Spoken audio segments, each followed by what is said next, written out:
Hello student, your welcome on math science में site. देखिए, आज हम इस वीडियो के अंदर प्रश्नावली 4.3 को पढ़ेंगे, ठीक है ना। तो 4.3 का जब अपन सॉल्यूशन करेंगे तो सॉल्यूशन करने के लिए हमको कुछ बातें याद होनी चाहिए। तो उन बातों को मैं आज इस बोर्ड पर बताने वाला हूं। तो जो भी मैं यहाँ पर लिखा हुआ उन सभी पॉइंटों को आप याद कर लेना, ठीक है ना। याद करना बेहद जरूरी है। यहां से क्वेश्चन 100% निकल करके आता है, ठीक है ना। तो इस वीडियो में लास्ट तक बने रहना। क्या करना है, इस वीडियो को लास्ट तक देखना है। आपके लिए यह वीडियो बहुत ही इंपॉर्टेंट होने वाली है। सुन लिया सभी ने, यह वीडियो आपके लिए बहुत ही इंपॉर्टेंट होने वाली है, इसलिए वीडियो में बने रहिए और वीडियो को एंड तक देखना। कुछ स्टूडेंट ऐसा करते हैं भैया कि वीडियो को थोड़ा सा ही देखते हैं और उस वीडियो से भाग जाते हैं।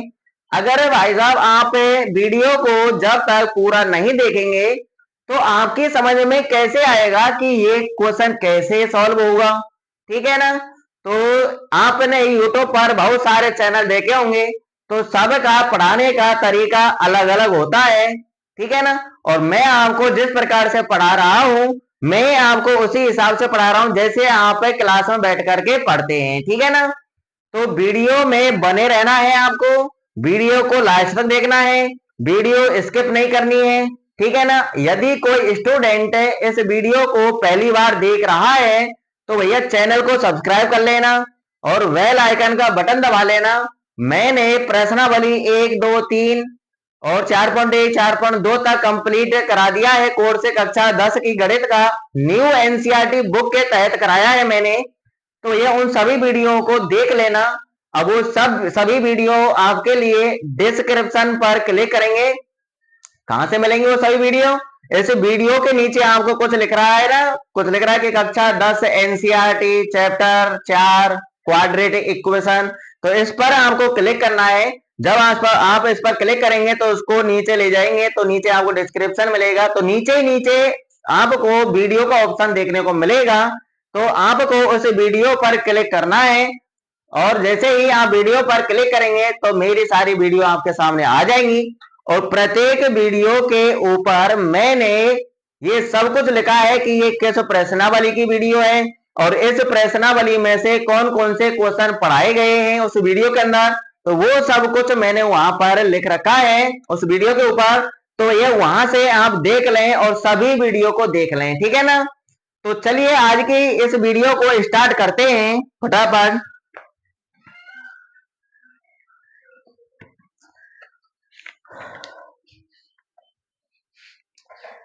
तो देखिए यहां पर आपको 3 पॉइंट याद करने हैं। सबसे पहले तो पहला पॉइंट आपको ये याद करना है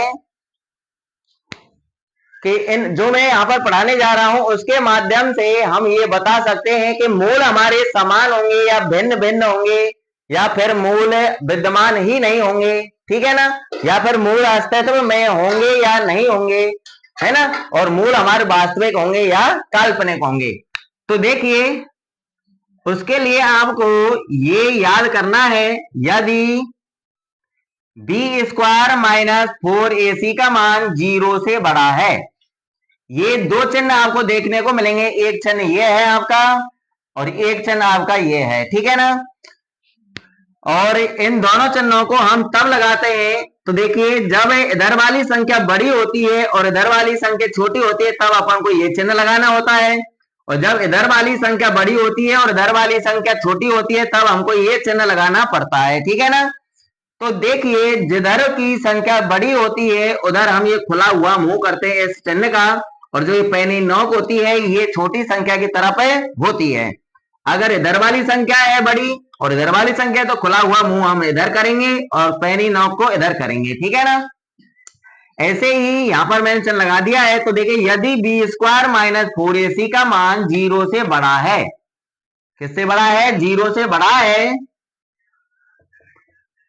तो मूल जो होंगे, मूल एक तो भिन्न भिन्न होंगे, मूल भिन्न भिन्न होंगे। भिन्न भिन्न का मतलब दो मूल निकलते हैं। यहाँ पर जब अपन द्विघात समीकरण को सॉल्व करते हैं तो दोनों मूल समान भी आ सकते हैं और दोनों मूल अलग अलग भी आ सकते हैं। तो मूल भिन्न भिन्न होंगे। जब मूल भिन्न भिन्न होंगे तो मूल तो निकल रहे हैं ना।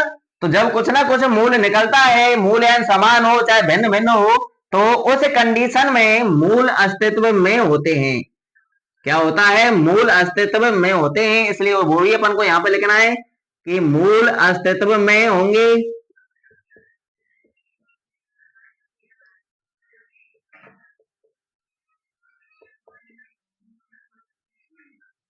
और जो मूल होंगे मूल वास्तविक भी होंगे। क्या होगा? मूल वास्तविक भी होगा।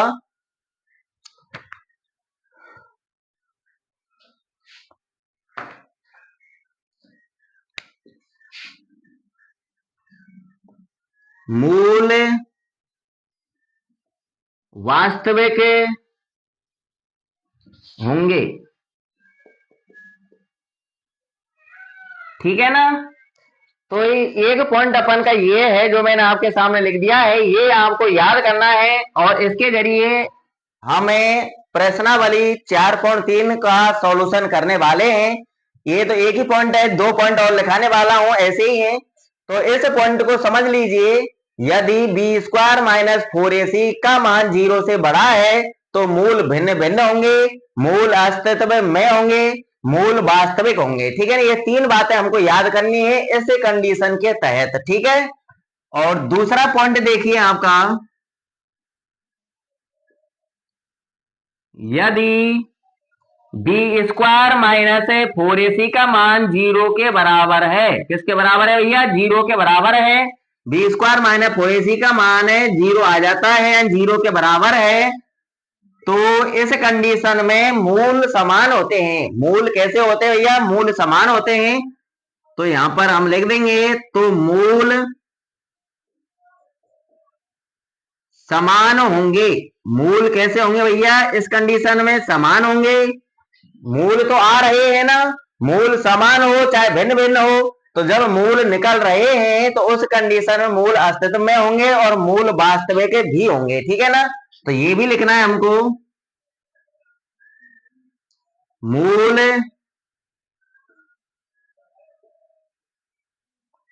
अस्तित्व में होंगे।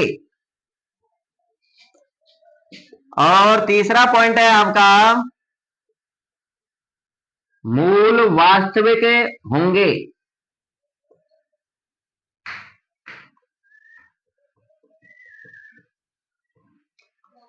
अब ये किस कंडीशन में? मूल समान कब होंगे? मूल अस्तित्व में होंगे, मूल वास्तविक होंगे। तो देखिए, मूल अस्तित्व में है, मूल वास्तविक है, ये तो अपन का पहले पॉइंट में भी है।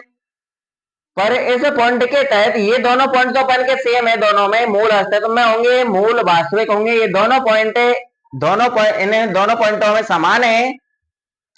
तो ये तीसरी बात हमारी अलग अलग है। तो देखिए, यहाँ पर तो इस कंडीशन में तो मूल समान है और इस कंडीशन में मूल कैसे है? भिन्न भिन्न। ठीक है।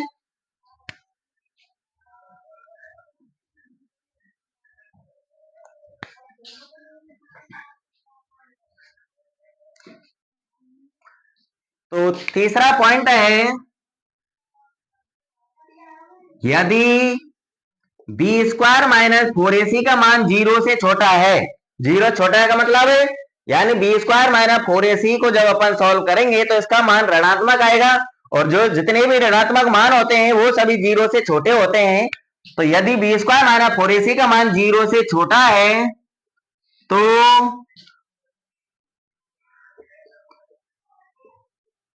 मूल विद्यमान नहीं होंगे। तो यह इस कंडीशन में मूल विद्यमान नहीं होंगे। यदि बी स्क्वायर माइनस 4ac का मान 0 से छोटा है तो इस कंडीशन में मूल विद्यमान नहीं होते हैं।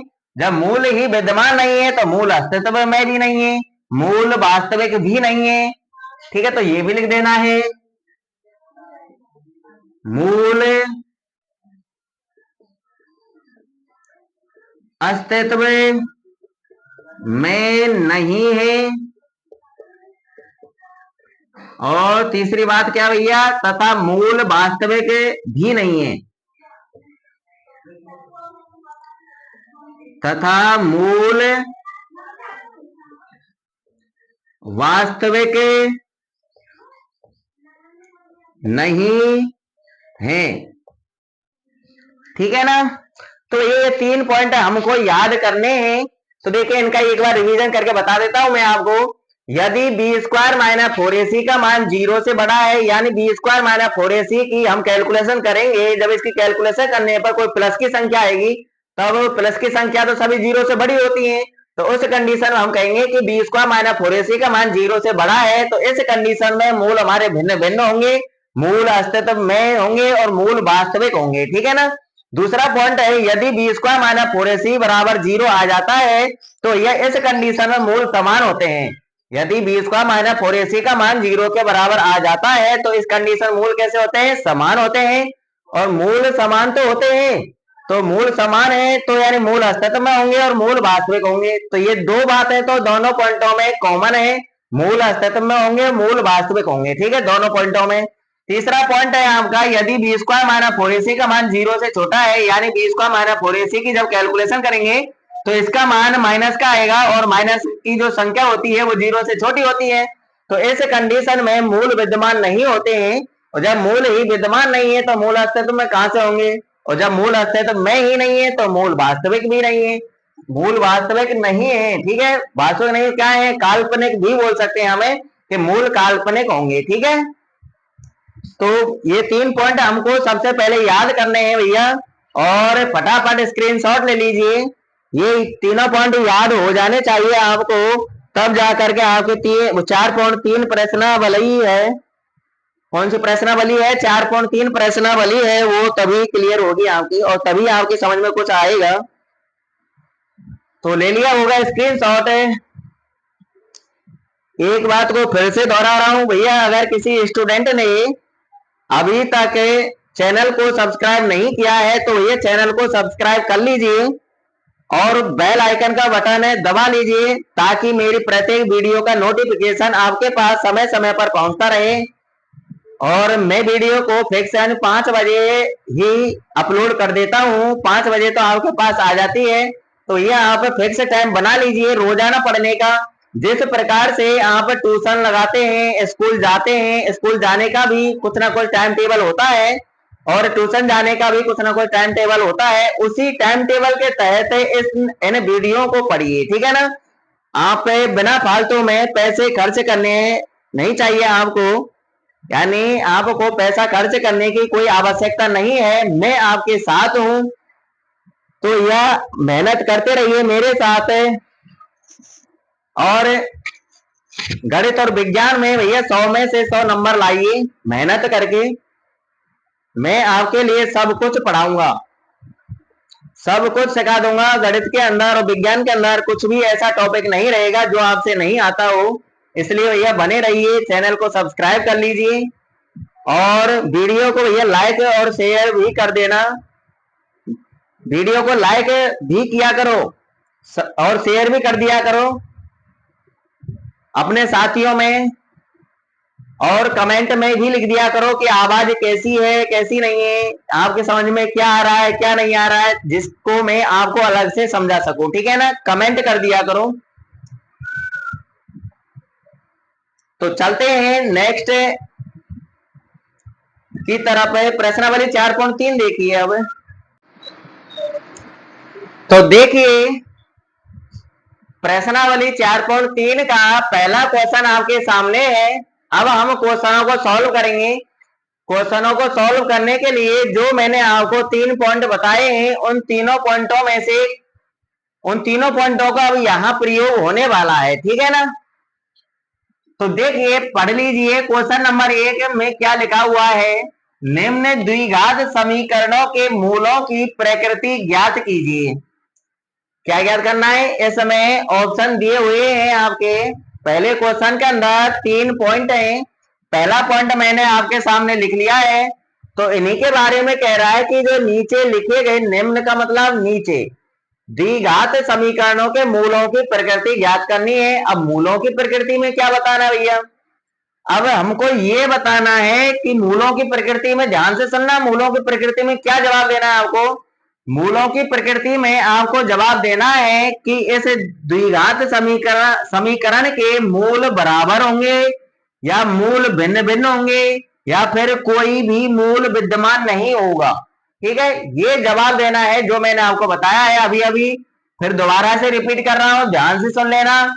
मूलों की प्रकृति में क्या ज्ञात करना है भैया, मूलों की प्रकृति में लिखना है आपको कि मूल समान होंगे या फिर मूल भिन्न भिन्न होंगे या फिर मूल विद्यमान ही नहीं होंगे। तो ये जवाब देना हमको केवल मूलों की प्रकृति में। आगे और भी कह रहा है ये क्वेश्चन, यदि मूलों का अस्तित्व हो तो उन्हें ज्ञात कीजिए। जब हम मूलों की प्रकृति ज्ञात करेंगे, अगर मूल भिन्न भिन्न होंगे मूल समान होंगे तो इन दोनों कंडीशनों में जो मूलों का जो अस्तित्व होता है तो वो तो मूलों का अस्तित्व होगा ही होगा इन दोनों पॉइंटों में। एक तीसरा ही तो पॉइंट है जिसमें बी स्क्वायर माइनस 4ac का मान 0 से छोटा आ जाता है, तो उस कंडीशन में मूलों का अस्तित्व नहीं होता है और उसी कंडीशन में हमको ज्ञात नहीं करने हैं मूल। तो दोनों कंडीशनों में हमको मूल ज्ञात करने हैं। यदि मूलों का अस्तित्व हो तो उन्हें ज्ञात कीजिए, अगर मूलों का अस्तित्व होगा तो हम उनको ज्ञात कर लेंगे। ठीक है ना, ये भी जवाब देना है हमको कि मूलों का अस्तित्व है या नहीं है। अब देखिए फटाफट हल देखिए, हल क्या देखिए, हल देखिए। हल में क्या करना है आपको, सबसे पहले इस द्विघात समीकरण को हल में लिख लेना है। तो देखिए यहां पर हम लिख लेंगे इस द्विघात समीकरण को, अतः 2x² माइनस 3x प्लस 5 बराबर 0 लिख लिया। अब मूलों की प्रकृति, मूलों का अस्तित्व, इसका पता किससे चलेगा हमको, तो भैया इसका पता हमको b² माइनस 4ac से चलेगा। एक बात और बता देता हूं मैं आपको, b² माइनस 4ac को हम विविक्त कर कहते हैं। क्या कहते हैं, विविक्त कर, विविक्त कर कहते हैं, b² माइनस 4ac से कहते हैं। ये भी याद कर लेना, क्वेश्चन में पूछ लिया जाता है कि विविक्त कर क्या है, विविक्त कर है b² माइनस 4ac। ठीक है ना, तो यहाँ पर हमको विविक्त कर ही ज्ञात करना है, विविक्त कर का मान निकालना है, उसी से ही हमको पता चलेगा। तो देखिए यहाँ पर हमें विविक्त कर निकालेंगे, क्या निकालेंगे, विविक्त कर, अतः विविक्त कर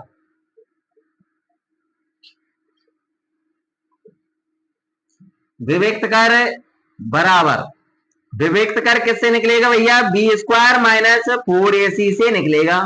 किससे निकलेगा, इसी को ही हम b² माइनस 4ac को ही विविक्त कर कहते हैं, तो इसी का ही मान निकालना हमको b² माइनस 4ac का। अब देखिए द्विघात समीकरण में abc के मानों से आप परिचित हो लीजिए। आपको द्विघात समीकरण का मानक रूप तो पता ही होगा, व्यापक रूप ax² plus bx plus c बराबर 0, ये द्विघात समीकरण का मानक रूप होता है। तो इसी से देखिए x² के गुणा में जो भी संख्या होगी वो a का मान होगा, क्योंकि x² गुणा में a है यहाँ, तो यहाँ x² गुणा में क्या है 2, तो x² का मान है 2, और x के गुणा में जो भी होगा वो b का मान होगा। यहाँ पर x गुणा में क्या है भैया, चिन्ह सही लेना आपको, -3 है, तो ये आपका b का मान होगा। जो पीछे पीछे स्वतंत्र संख्या होगी वो आपका c का मान होगा, अचर पद। ठीक है, तो आपके समझ में आ गया होगा कि x² गुणा में a का मान, x गुणा में b का मान, और पीछे पीछे एंड में अचर पद c का मान। तो इन मानों को इस विविक्त कर में जमा दीजिए। तो देखिए b की जगह पर हम b का मान लिख लेंगे, b का मान है -3, तो b की जगह पर लिखेंगे हम -3।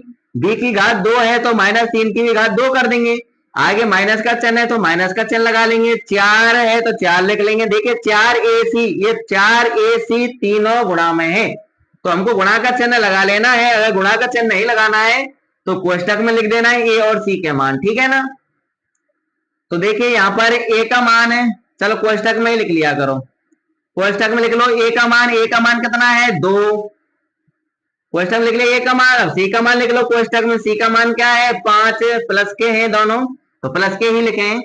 अब मान तो जमा दिए, मान आ गया होगा जमाना आपकी समझ में, अब इसकी कैलकुलेशन करनी है, यानी -3 का वर्ग करना है, घात 2 का मान निकालना है। तो देखिए माइनस की संख्या का जब हम वर्ग करते हैं तो वर्ग करने पर प्लस का हो जाता है। तो देखिए घात 2 है तो यानी घात 2 का मतलब -3 का गुणा 2 बार कर लीजिए, -3 गुणा -3। तो देखिए माइनस का गुणा माइनस से होगा तो क्या आएगा प्लस, और 3 का गुणा 3 से हो जाएगा, कितना आएगा 9। इसीलिए मैंने आपसे कहा कि यदि आप प्लस माइनस की संख्या का वर्ग करते हैं तो माइनस की संख्या का वर्ग आपका प्लस का ही आता है। ठीक है, तो देखिए -3 का वर्ग क्या आएगा भैया 9 आएगा, कितना आएगा 9। आगे माइनस का चिन्ह है तो माइनस चिन्ह लगा लेंगे। अब इन तीनों गुणा कर लो, 4 का गुणा 2 से करेंगे, 4 दूना 8, अब 8 का गुणा 5 से कीजिए, 8 5 40, क्या आएगा 40। अब देखिए यहाँ पर आगे ये 9 तो है आपकी संख्या प्लस की, ये 40 है संख्या आपकी माइनस की, तो प्लस माइनस की संख्या है घटेंगी, माइनस की संख्या ज्यादा है तो माइनस की बचेगी। 40 में से 9 घटा दीजिए, माइनस के 31 बचेंगे, क्या बचेगा -31। अब आप ही बताइए कि b² - 4ac का मान 0 से छोटा है या 0 से बड़ा है या 0 के बराबर है। तो ये 0 तो आया नहीं है, b² - 4ac का मान, तो ये 0 के बराबर तो है नहीं, ये 0 से बड़ा भी नहीं है, क्योंकि 0 से बड़ी प्लस की संख्या होती है, जितनी भी माइनस की संख्या होती है वो सभी 0 से छोटी होती है। इसलिए हम कहेंगे कि b² - 4ac का मान 0 से छोटा है। कैलकुलेशन हमने कर ली, अब नीचे आपको बताना है, अतः b² - 4ac का मान 0 से छोटा है। ठीक है, b² - 4ac का मान है 0 से छोटा है या नहीं है, 0 से छोटा है। अब इस कंडीशन में बताइए क्या होता है, मूलों की प्रकृति। मूलों की प्रकृति होती है कि इस कंडीशन में मूल विद्यमान नहीं होते हैं, तो हमको लिख देना है कि मूल विद्यमान नहीं है। क्वेश्चन आगे भी कह रहा है कि मूलों का अस्तित्व है या नहीं, ये भी बताइए, है तो ज्ञात कीजिए उन्हें। तो इस कंडीशन में मूल अस्तित्व में नहीं होते हैं। ठीक है ना, दोनों बातें हमको लिख देनी है। b² - 4ac का मान 0 से छोटा है, इसलिए मूल विद्यमान नहीं है, इसलिए मूल विद्यमान नहीं है, इस कंडीशन में मूल विद्यमान नहीं है। और अस्तित्व की बात होती है, अस्तित्व की बात क्या होगी ये, इसमें मूल अस्तित्व में नहीं होंगे इस कंडीशन में, तो हम लिख देंगे तथा मूल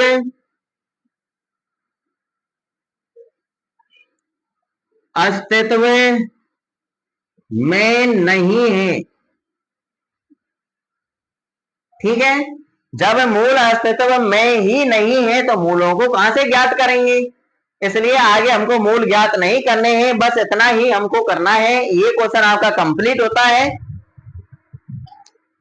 मूल हमको केवल उसी कंडीशन में निकालने हैं जिस कंडीशन में मूल अस्तित्व में होंगे। ठीक है, और अगर आपके मूल अस्तित्व में नहीं है तो नहीं ज्ञात करेंगे। मूलों को कहां से ज्ञात करेंगे जब अस्तित्व में ही नहीं है।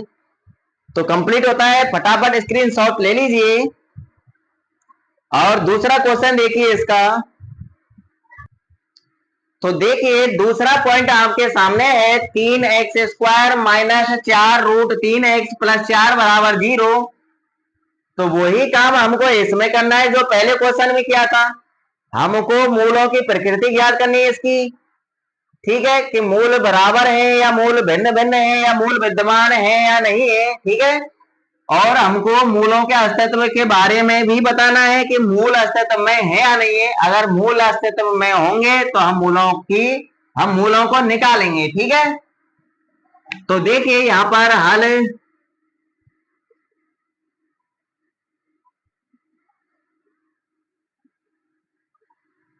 हल में क्या करना है, इस द्विघात समीकरण को ज्यों का त्यों लिख लेंगे हम एक बार। अतः 3x² - 4√3x + 4 = 0 लिख लिया हमने द्विघात समीकरण। अब हमें क्या निकालने जा रहे हैं भैया, विविक्त कर निकालने जा रहे हैं। यहाँ पर क्या निकालने जा रहे हैं, विविक्त कर निकालने जा रहे हैं। अतः विविक्त कर, विविक्त कर का मतलब है यानी b² - 4ac का मान निकालने जा रहे हैं हमें। अब यहाँ पर हमें को मान जमाने हैं ए बी सी के। तो देखिए ये तो ए का मान है, ये बी का मान है और ये सी का मान है। मानों को जमाइए। बी की जगह पर बी का मान लिख देंगे। कितना है बी का मान? -4√3। चिन्ह सहित लेना है आपको। -4√3 ये तो है बी का मान। बी की घात 2 है तो इसकी भी घात 2 होगी, कोष्टक लगा के करनी है। आगे माइनस का चिन्ह है तो माइनस का चिन्ह लगा देंगे। 4 है तो 4 लिख लेंगे और ए और सी के मान हमको कोष्टक में लिखने हैं। तो देखिए ए का मान क्या है? x² गुणा में 3, तो ए का मान लिख देंगे हम कोष्टक में 3 इंटू में सी का मान देखिए कितना है? सी का मान 4 है तो इसको भी हम कोष्टक में लिख लेंगे। मान तो जमा दिए, अब कैलकुलेशन करनी है। -4√3 की घात 2 का मान निकालना है, यानी -4√3 का गुणा 2 बार कर लीजिए अलग से। देखिए -4√3 गुणा -4√3, तो देखिए माइनस का गुणा हो जाएगा माइनस से, तो माइनस गुणा माइनस करेंगे तो ये तो बदल जाएगा प्लस में। तो 4 का गुणा 4 से हो जाएगा, 4 गुणा 4 से होगा तो आएगा 16, और √3 का गुणा √3 से हो जाएगा। √3 गुणा √3 करेंगे कितना आएगा? 3। कितना आएगा? 3। 4 गुणा 4 करने में 16 आएगा, और √3 गुणा √3 करेंगे 3 आएगा। अगर √2 गुणा √2 करेंगे 2 आएगा। √5 गुणा √5 करेंगे 5 आएगा। आगे होगी समझ में।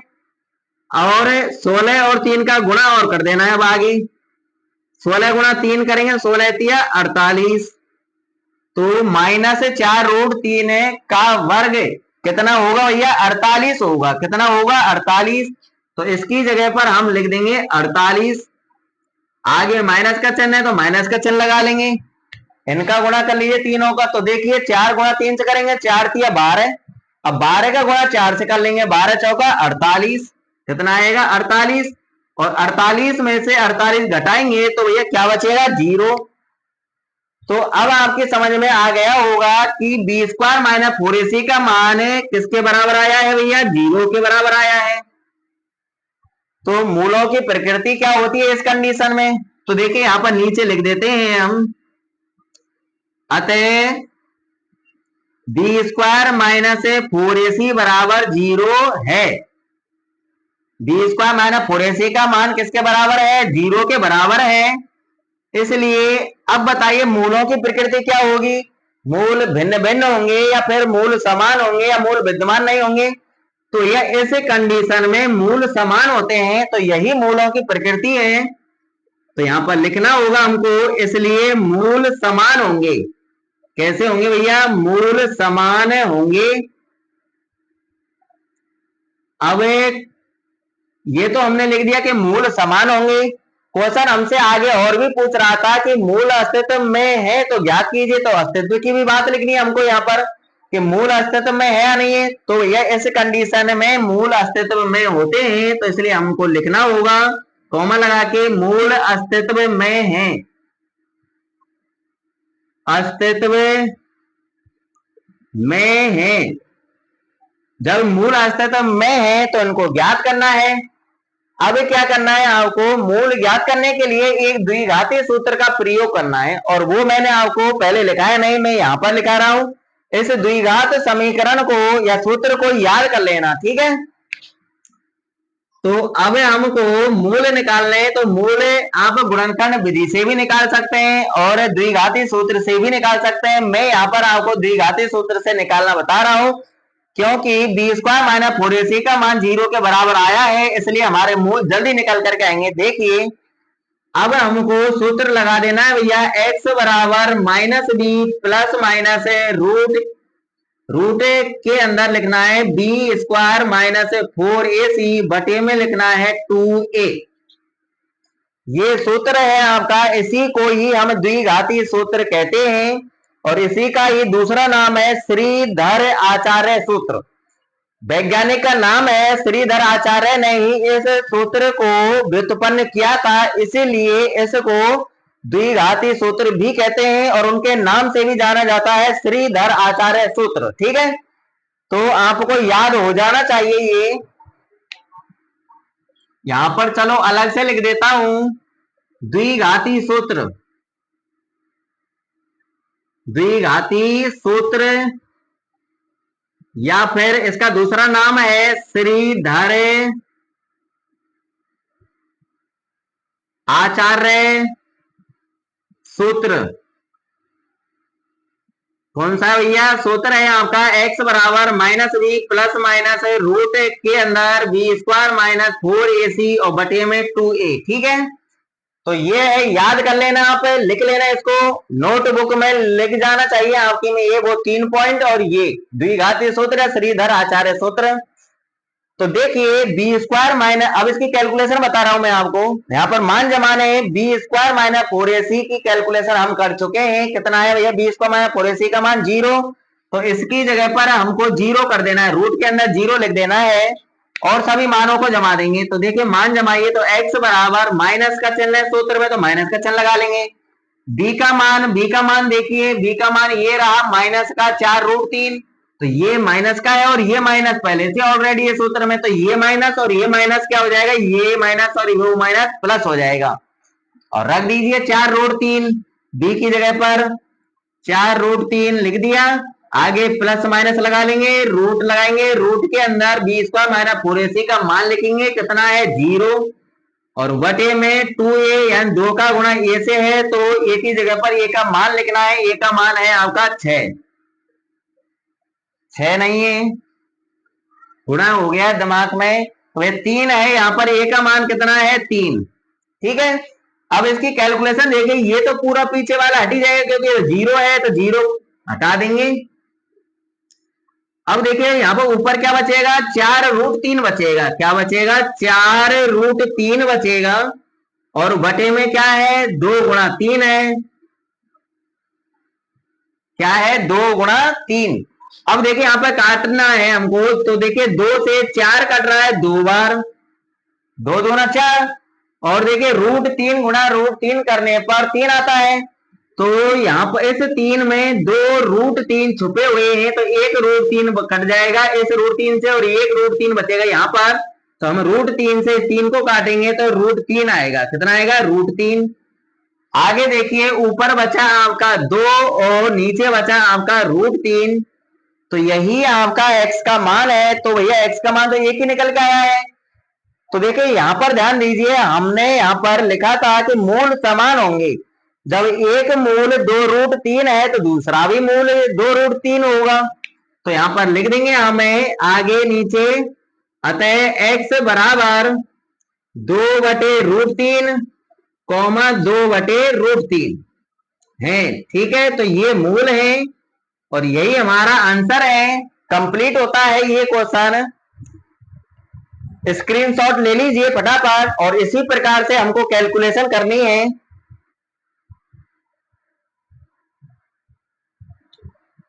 तो चलते हैं नेक्स्ट क्वेश्चन की तरफ। तो देखिए तीसरा पॉइंट आपके सामने है, और ये क्वेश्चन नंबर 1 का ये लास्ट भी पॉइंट है। क्वेश्चन नंबर 1 के अंदर 3 ही पॉइंट है, 2 अपन ने 2 की कैलकुलेशन कर ली है, तीसरे की हम करने जा रहे हैं। तो देखिए इसका हल बार बार हमको वही काम करना है। यहाँ पर हल में इस द्विघात समीकरण को लिख लेंगे, 2x² माइनस 6x प्लस 3 बराबर 0। द्विघात समीकरण को लिख लिया। अब हमको विविक्त कर ज्ञात करना है। क्या ज्ञात करना है? विविक्त कर। अतः विविक्त कर बराबर, विविक्त कर किससे निकलेगा? b² माइनस 4ac, यानी इसका मान पूछ रहा है हमसे, तो इसका मान निकाल लेंगे b² माइनस 4ac का। तो b की जगह b का मान लिख देंगे, a की जगह a का मान लिख देंगे, c की जगह c का मान लिख देंगे। तो देखिए b का मान कितना है? -6 है, तो हम -6 लिखेंगे। b की घात 2 तो -6 की भी घात 2, आगे माइनस है तो माइनस लगाएंगे, 4 है 4, a का मान लिखेंगे कोष्टक में, कितना है? 2, और c का मान लिखेंगे कोष्टक में, कितना है? 3। a और c के मान दोनों प्लस के हैं। अब आगे देखिए इसकी कैलकुलेशन, यानी -6 का वर्ग करना है। माइनस के चिन्ह को छोड़ो, क्योंकि माइनस की संख्या का वर्ग करते हैं तो प्लस की संख्या आती है, तो 6 का ही वर्ग कर लो। 6 का वर्ग क्या आएगा? 36 आएगा।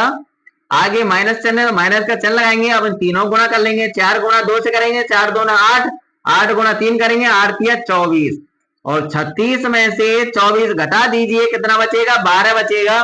अब ये 12 प्लस की संख्या है, प्लस की संख्याएं जितनी भी होती हैं वो सभी 0 से बड़ी होती हैं, यानी बी स्क्वायर माइनस 4ac का मान 0 से बड़ा है। किससे बड़ा है? 0 से बड़ा है। तो हम लिख देंगे यहाँ पर, अतः बी स्क्वायर माइनस 4ac का मान 0 से बड़ा है, यानी खुला हुआ मोल बी स्क्वायर माइनस 4ac की तरफ करेंगे। तो बी स्क्वायर माइनस 4ac का मान 0 से बड़ा है, इसलिए तो भैया इस कंडीशन में हमको मूलों की प्रकृति बतानी है। क्या बतानी है? मूलों की प्रकृति। मूलों की प्रकृति क्या होती है इस कंडीशन में? मूल भिन्न भिन्न होते हैं, तो ये मूलों की प्रकृति है। तो यहां पर लिख देंगे, इसलिए लगा दिया, इसलिए मूल भिन्न भिन्न होंगे। कैसे होंगे भैया? मूल भिन्न भिन्न होंगे। आप यहां पर अलग अलग भी लिख सकते हैं कि मूल अलग अलग होंगे। ठीक है, अब मूलों की प्रकृति तो बता दी हमने, अब अस्तित्व की भी बात बतानी है कि ये अस्तित्व में होंगे या नहीं होंगे। तो यह इस कंडीशन में तो मूल अस्तित्व में होते हैं, तो यहां पर लिख देंगे तथा मूल अस्तित्व में होंगे, या है इस प्रकार से लिख देंगे, तथा मूल अस्तित्व में है। ठीक है, इतनी बात बता दी हमने। क्वेश्चन हमसे कह रहा है कि यदि मूल अस्तित्व में है तो उन्हें ज्ञात कीजिए। तो ये चलिए ज्ञात करते हैं। मूलों को किससे ज्ञात करेंगे? द्विघाती सूत्र से करेंगे। किससे करेंगे? द्विघाती सूत्र से। अब x बराबर minus B plus minus root B square minus 4ac बटे 2a, इसी से ही निकालेंगे। अब हमने द्विघाती सूत्र लिख लिया है, अब इसके अंदर मान जमाने हैं।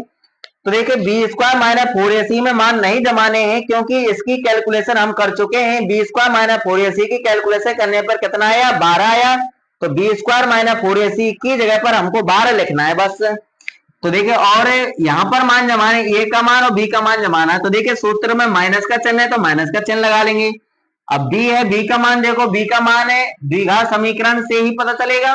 द्विघात समीकरण पर आ जाइए, तो देखिए द्विघात समीकरण में x के गुणा में क्या है? माइनस का 6, तो ये b का मान है, तो ये माइनस का और ये सूत्र का माइनस, तो ये माइनस और ये माइनस क्या हो जाएगा? प्लस है, और b की जगह पर हम लिख देंगे 6। लिख दिया। आगे प्लस माइनस है, तो प्लस माइनस का चिन्ह लगा लेंगे। रूट है तो रूट लगा लेंगे। रूट के अंदर है B square minus 4ac, B square minus 4ac की जगह पर हमको 12 लिखना है, तो 12 लिख देंगे। बटे में 2 गुणा ए का मान लिख देंगे, गुणा का चिन्ह लगा के। ए का मान कितना है? 2। मान जमा दिए। अब इसकी कैलकुलेशन कीजिए आगे। तो देखिए प्लस का 6 तो आपका है ही, आपका प्लस माइनस का चिन्ह लगा लेंगे।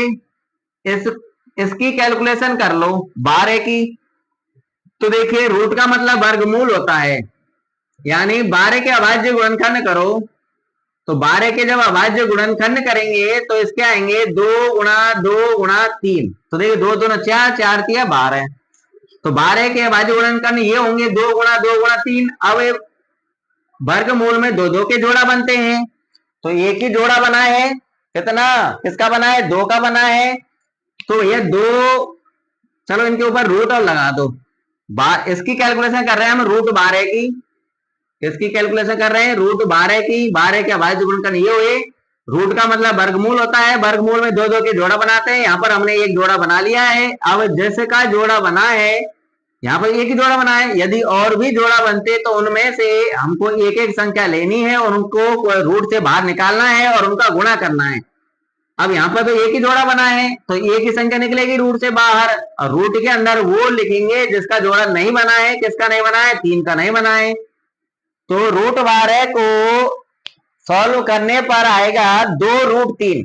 क्या आएगा? 2 रूट 3। तो हमको रूट 12 की जगह पर ये 2 रूट 3 ही लिखना है। तो यहां पर हम लिख देंगे 2 रूट 3, और बटे में 2 गुणा 2 कर लीजिए, कितना आएगा? 4। ठीक है ना?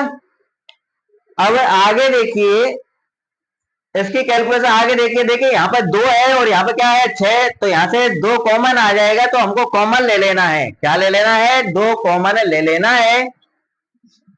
तो देखिए x बराबर देखिए 2 कॉमन आएगा, तो वो कोष्टक में लिखना है। 2 यहां से लेंगे, 2 यहां से लेंगे, तो 2 यहां से लिया, 6 में से बचे क्या? 4।